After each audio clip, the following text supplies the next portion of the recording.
The Arabian Nights Entertainments by Andrew Lang. Chapter 36. The Enchanted Horse. Part 1. It was the feast of the New Year, the oldest and most splendid of all the feasts in the kingdom of Persia, and the day had been spent by the king in the city of Shiraz, taking part in the magnificent spectacles prepared by his subjects to do honour to the festival. The sun was setting, and the monarch was about to give his court the signal to retire, when suddenly an Indian appeared before his throne, leading a horse richly harnessed, and looking in every respect exactly like a real one. "Sire," said he, prostrating himself as he spoke, "although I make my appearance so late before your Highness, I can confidently assure you that none of the wonders you have seen during the day can be compared to this horse, if you will deign to cast your eyes upon him." "I see nothing in it," replied the king, "except a clever imitation of a real one, and any skilled workman might do as much." "Sire," returned the Indian, "it is not of his outward form that I would speak, but of the use that I can make of him. I have only to mount him, and to wish myself in some special place, and no matter how distant it may be, in a very few moments I shall find myself there. It is this, sire, that makes the horse so marvellous, and if your Highness will allow me, you can prove it for yourself." The King of Persia, who was interested in everything out of the common, and had never before come across a horse with such qualities, bade the Indian mount the animal, and show what he could do. In an instant the man had vaulted on his back, and inquired where the monarch wished to send him. "Do you see that mountain?" asked the king, pointing to a huge mass that towered into the sky about 3 leagues from Shiraz. "Go and bring me the leaf of a palm that grows at the foot." The words were hardly out of the king's mouth when the Indian turned a screw placed in the horse's neck, close to the saddle, and the animal bounded like lightning up into the air, and was soon beyond the sight even of the sharpest eyes. In a quarter of an hour the Indian was seen returning, bearing in his hand the palm, and guiding his horse to the foot of the throne, he dismounted, and laid the leaf before the king. Now the monarch had no sooner proved the astonishing speed of which the horse was capable, than he longed to possess it himself. And indeed, so sure was he that the Indian would be quite ready to sell it, that he looked upon it as his own already. "I never guessed from his mere outside how valuable an animal he was," he remarked to the Indian, "and I am grateful to you for having shown me my error," said he. "If you will sell it, name your own price." "Sire," replied the Indian, "I never doubted that a sovereign so wise and accomplished as your Highness would do justice to my horse, when he once knew its power, and I even went so far as to think it probable that you might wish to possess it. Greatly as I prize it, I will yield it up to your Highness on one condition. The horse was not constructed by me, but was given me by the inventor, in exchange for my only daughter, who made me take a solemn oath that I would never part with it, except for some object of equal value." "Name anything you like," cried the monarch, interrupting him. "My kingdom is large, and filled with fair cities. You have only to choose which you would prefer, to become its ruler to the end of your life." "Sire," answered the Indian, to whom the proposal did not seem nearly so generous as it appeared to the king, "I am most grateful to your Highness for your princely offer, and beseech you not to be offended with me if I say that I can only deliver up my horse in exchange for the hand of the princess your daughter." A shout of laughter burst from the courtiers as they heard these words, and Prince Firouz Schah, the heir apparent, was filled with anger at the Indian's presumption. The king, however, thought that it would not cost him much to part with the princess in order to gain such a delightful toy. And while he was hesitating as to his answer, the prince broke in. "Sire," he said, "it is not possible that you can doubt for an instant what reply you should give to such an insolent bargain. Consider what you owe to yourself, and to the blood of your ancestors." "My son," replied the king, "you speak nobly, but you do not realize either the value of the horse, or the fact that if I reject the proposal of the Indian, he will only make the same to some other monarch, and I should be filled with despair at the thought that anyone but myself should own this seventh wonder of the world.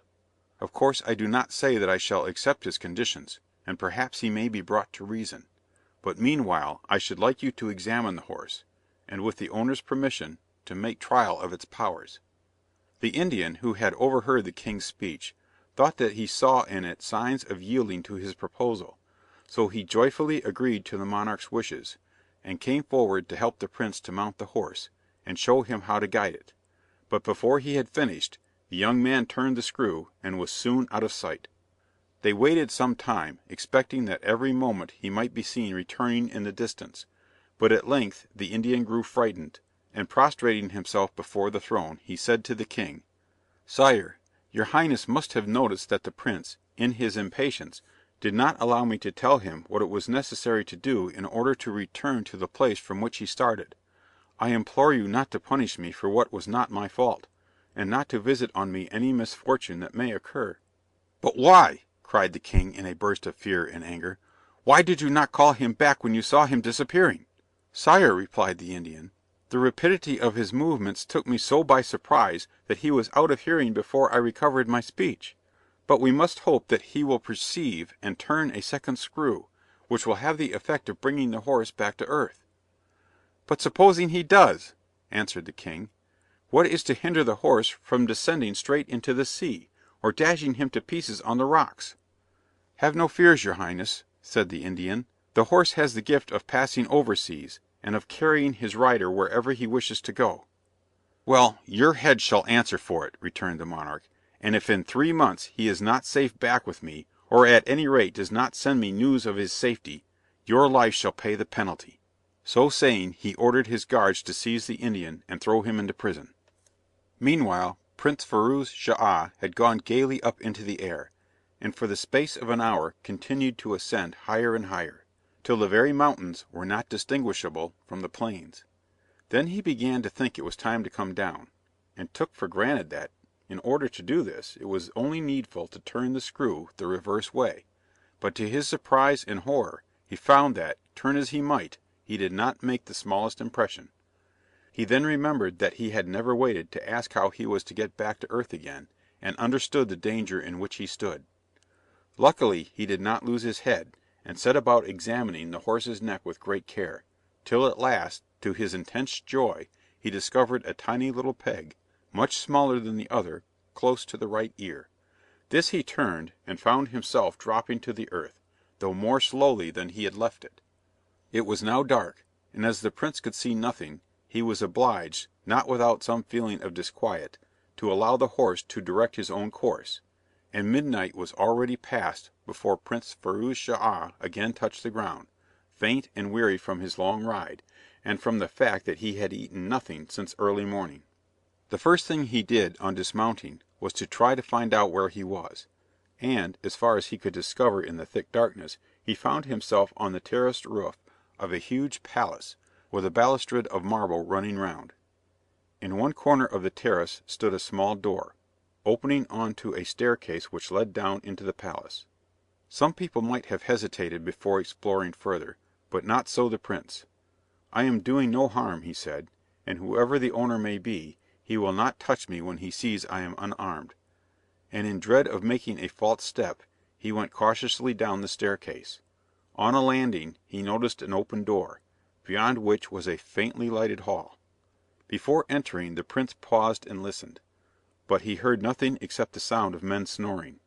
By the light of a lantern, suspended from the roof, he perceived a row of black guards sleeping, each with a naked sword lying by him, and he understood that the hall must form the ante-room to the chamber of some queen or princess.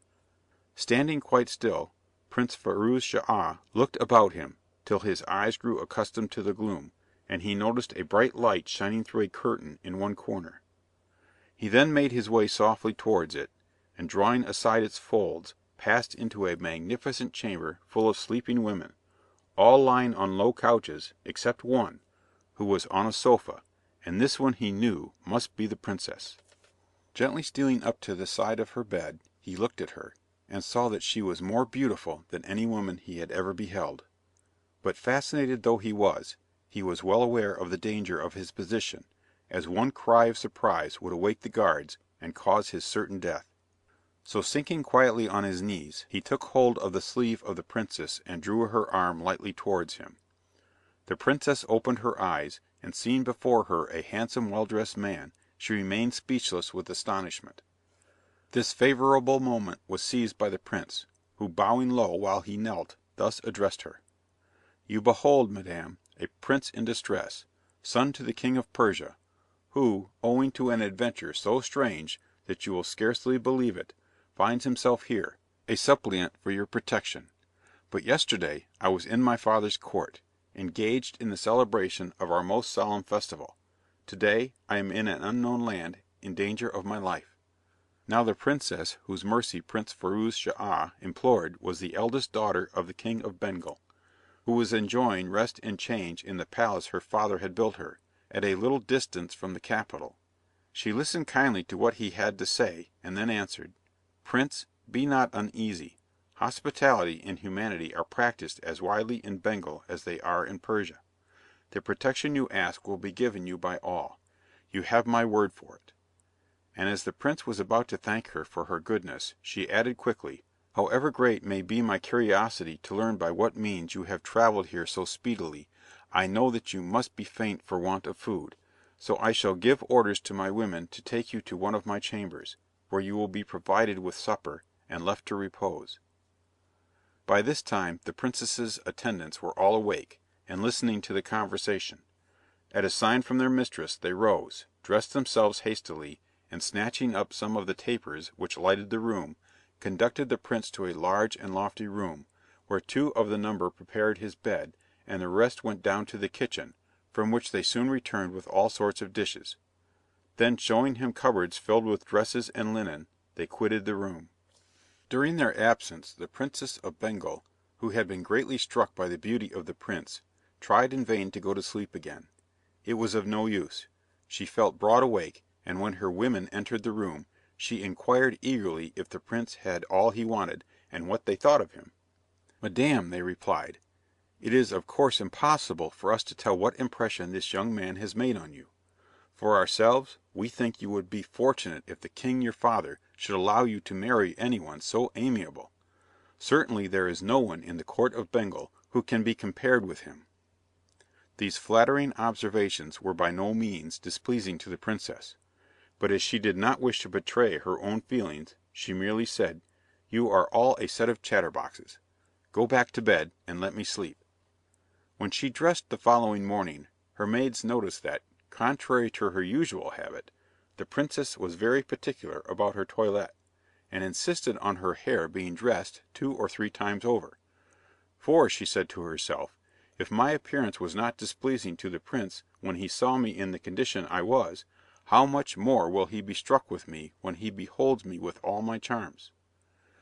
Then she placed in her hair the largest and most brilliant diamonds she could find, with a necklace, bracelets, and girdle, all of precious stones; and over her shoulders her ladies put a robe of the richest stuff in all the Indies, that no one was allowed to wear except members of the royal family. When she was fully dressed according to her wishes, she sent to know if the Prince of Persia was awake and ready to receive her, as she desired to present herself before him. When the princess's messenger entered his room, Prince Firouz Schah was in the act of leaving it, to inquire if he might be allowed to pay his homage to her mistress, but on hearing the princess's wishes, he at once gave way. "Her will is my law," he said. "I am only here to obey her orders." In a few moments the princess herself appeared, and after the usual compliments had passed between them, the princess sat down on a sofa, and began to explain to the prince her reasons for not giving him an audience in her own apartments. "Had I done so," she said, "we might have been interrupted at any hour by the chief of the eunuchs, who has the right to enter whenever it pleases him, whereas this is forbidden ground. I am all impatience to learn the wonderful accident which has procured the pleasure of your arrival, and that is why I have come to you here, where no one can intrude upon us. Begin then, I entreat you, without delay." So the prince began at the beginning, and told all the story of the festival of Nedrouz held yearly in Persia, and of the splendid spectacles celebrated in its honour. But when he came to the enchanted horse, the princess declared that she could never have imagined anything half so surprising. "Well then," continued the prince, "you can easily understand how the king, my father, who has a passion for all curious things, was seized with a violent desire to possess this horse, and asked the Indian what sum he would take for it. The man's answer was absolutely absurd, as you will agree, when I tell you that it was nothing less than the hand of the princess my sister. But though all the bystanders laughed and mocked, and I was beside myself with rage, I saw to my despair that my father could not make up his mind to treat the insolent proposal as it deserved. I tried to argue with him, but in vain. He only begged me to examine the horse with a view, as I quite understood, of making me more sensible of its value. To please my father I mounted the horse, and without waiting for any instructions from the Indian, turned the peg as I had seen him do. In an instant I was soaring upwards, much quicker than an arrow could fly, and I felt as if I must be getting so near the sky that I should soon hit my head against it. I could see nothing beneath me, and for some time was so confused that I did not even know in what direction I was travelling. At last, when it was growing dark, I found another screw, and on turning it the horse began slowly to sink towards the earth. I was forced to trust to chance, and to see what fate had in store, and it was already past midnight when I found myself on the roof of this palace. I crept down the little staircase and made directly for a light which I perceived through an open door. I peeped cautiously in, and saw, as you will guess, the eunuchs lying asleep on the floor. I knew the risks I ran, but my need was so great that I paid no attention to them, and stole safely past your guards to the curtain which concealed your doorway. The rest, princess, you know, and it only remains for me to thank you for the kindness you have shown me, and to assure you of my gratitude. By the law of nations, I am already your slave, and I have only my heart, that is my own, to offer you. But what am I saying? My own? Alas, madame, it was yours from the first moment I beheld you." The air with which he said these words could have left no doubt on the mind of the princess as to the effect of her charms, and the blush which mounted to her face only increased her beauty. "Prince," returned she as soon as her confusion permitted her to speak, "you have given me the greatest pleasure, and I have followed you closely in all your adventures, and though you are positively sitting before me, I even trembled at your danger in the upper regions of the air. Let me say what a debt I owe to the chance that has led you to my house. You could have entered none which would have given you a warmer welcome. As to your being a slave, of course that is merely a joke, and my reception must itself have assured you that you are as free here as at your father's court. As to your heart," continued she in tones of encouragement, "I am quite sure that must have been disposed of long ago, to some princess who is well worthy of it, and I could not think of being the cause of your unfaithfulness to her." Prince Firouz Schah was about to protest that there was no lady with any prior claims, but he was stopped by the entrance of one of the princess's attendants, who announced that dinner was served, and, after all, neither was sorry for the interruption. Dinner was laid in a magnificent apartment, and the table was covered with delicious fruits, while during the repast richly dressed girls sang softly and sweetly to stringed instruments. After the prince and princess had finished, they passed into a small room hung with blue and gold, looking out into a garden stocked with flowers and arbutus trees, quite different from any that were to be found in Persia. "Princess," observed the young man, "till now I had always believed that Persia could boast finer palaces and more lovely gardens than any kingdom upon earth. But my eyes have been opened, and I begin to perceive that, wherever there is a great king, he will surround himself with buildings worthy of him." "Prince," replied the Princess of Bengal, "I have no idea what a Persia palace is like, so I am unable to make comparisons.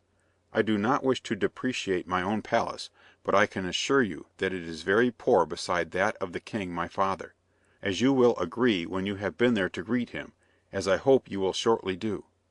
Now the princess hoped that, by bringing about a meeting between the prince and her father, the king would be so struck with the young man's distinguished air and fine manners that he would offer him his daughter to wife. But the reply of the Prince of Persia to her suggestion was not quite what she wished. "Madame," he said, "by taking advantage of your proposal to visit the palace of the King of Bengal, I should satisfy not merely my curiosity, but also the sentiments of respect with which I regard him. But, princess, I am persuaded that you will feel with me, that I cannot possibly present myself before so great a sovereign without the attendants suitable to my rank. He would think me an adventurer."